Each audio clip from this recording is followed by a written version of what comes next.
আসসালামু আলাইকুম। আজ আবু সাহেদের বাড়িতে টিউশনির টাকা ঢুকবে না। মাস শেষে বেতন বাড়িতে যাবে না। 10 তারিখে মা বাবা ফোন করবে না, বাবা টাকা পাঠাও। 15 তারিখ চলে যাবে, জিজ্ঞাসা কেউ করবে না।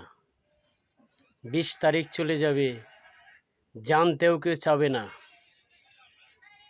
সেই আবু সাহিদ আজ আমাদের মাঝ থেকে, সকলের কাছ থেকে চিরবিদায় হয়ে গেলেন। শহীদ কাকে বলে? আবু সাহেদের দিকে তাকান।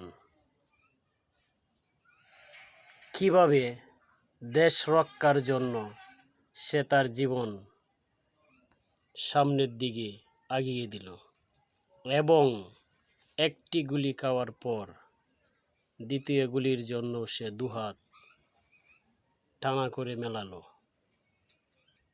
আমরা আসুন আবু সাহেদের জন্য সকলেই দুহাত তুলে দোয়া করি এবং মোনাজাতে তার জন্য শহীদদের সাথে তার জায়গা হোক এবং জান্নাতে তাকে প্রবেশ করুক। আসসালামু আলাইকুম ওয়া রাহমাতুল্লাহ।